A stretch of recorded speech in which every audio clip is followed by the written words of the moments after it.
امیر غازی Ertugrul بن سلیمان شاہ کائی قبیلہ کے سردار سلیمان شاہ کے بیٹے اور سلطنت عثمانیہ کے بانی عثمان اول کے والد محترم تھے۔ ولادت کا زمانہ سن 1191 کے آس پاس کا ہے، جبکہ وفات 1281 کے قریب بتائی جاتی ہے۔ وہ ایک بہادر، نڈر، بے خوف، عقل مند، دلیر، ایماندار اور باروب سپاہی تھے۔ وہ ساری عمر سلجوقی سلطنت کے وفادار رہے۔ سلطان علاء الدین کے بعد اول نے ان کی خدمات سے متاثر ہو کر ان کو سوغوت اور اس کے نواح میں واقع دوسرے شہر بطور جاگیر عطا کیے اور ساتھ ہی سردار اعلیٰ کا عہدہ بھی دے دیا۔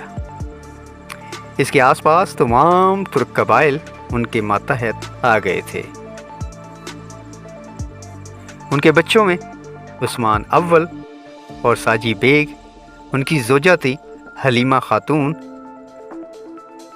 اور ان کے والد سلیمان شاہ اور ان کی والدہ حائمہ خاتون تھی۔ ان کے بہن بھائیوں میں سنگور، تکین، گونڈ، وگدو، الپ، دوندار بے تھے۔ وہ ریاست کار تھے، عسکری قائد تھے۔ غیر معتبر تاریخی حوالوں سے معلوم ہوتا ہے کہ ارطغرل کا تعلق گز ترک قبائل کی شاخ کائی قبیلہ سے تھا اور ان کا خاندان بیگ یعنی سردار کہلاتا تھا۔ ارطغرل ترک زبان کا لفظ ہے اور دو لفظ آر اور تغرل سے مل کر بنا ہے۔ آر کے معنی آدمی، سپاہی یا ہیرو کے ہیں، جبکہ تغرل کے معنی عقاب، پرندے کے آتے ہیں جو مضبوط شکاری پرندہ کے طور پر مشہور ہے۔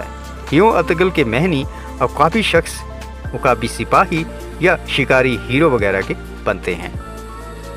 تاریخ کی کتابوں میں ارطغرل کی زندگی کے احوال اور ان کی سرگرمیوں سے متعلق پختہ معلومات نہیں ملتی، البتہ ان کے بیٹے عثمان اول کے ڈھالے ہوئے سکوں سے تاریخی طور پر ان کے وجود کی تصدیق ہوتی ہے۔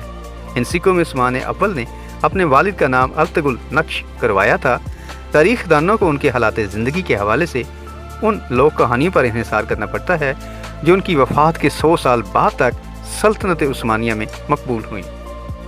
ان لوک داستانوں کی درستی پر بھی کئی طرح کے شبہات ظاہر کیے جاتے ہیں۔ عثمانی روایات کے مطابق ارطغرل اپنے والد سلیمان شاہ کی وفات کے بعد اپنے رفقا کو لے کر سلجاقہ روم کے پاس گئے اور ان سے زمین کا مطالبہ کیا۔ چنانچہ انہوں نے سوگوت، ترکی میں سوگوت کہا جاتا ہے، اس زمین ارطغرل کے حوالے کر دی اور اس زمانے میں وہ بازنطینی سلطنت کی سرحد پر یہ علاقہ واقع تھا اور ارطغرل کو اس کا سردار بھی مقرر کر دیا۔ بعد ازاں اس سرزمین پر کچھ ایسے واقعات پیش آئے جو آگے چل کر سلطنت عثمانیہ کی بنیاد کا سبب بنے۔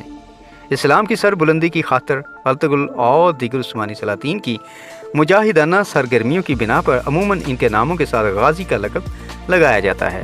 ارطغرل غازی عمر بھر سلجوقی سلطنت کے وفادار رہے، لیکن ان کی زندگی کے آخری ایام میں سلجوقی سلطنت اپنی آخری سانسیں لے رہی تھی اور منگول سلطنت نے پورے اناطولیہ موجودہ ترکی پر قبضہ کر لیا تھا، جو ان کے لیے سخت تشویش کا باعث تھا اور ان کی آرزو تھی کہ ایک عظیم اسلامی سلطنت کا قیام عمل میں آئے۔ چنانچہ ارطغرل کے سب سے چھوٹے بیٹے غازی عثمان اول نے ان کا یہ خواب پورا کیا اور ایک عظیم الشان سلطنت عثمانیہ کی بنیاد رکھی۔ وفات کے وقت ارطغرل کی عمر 90 سال سے زیادہ تھی اور وہ ترکی کے شہر سوگوت میں مدفون ہیں۔ ان کی درست تاریخ وفات میں مورخین میں اختلاف پایا جاتا ہے۔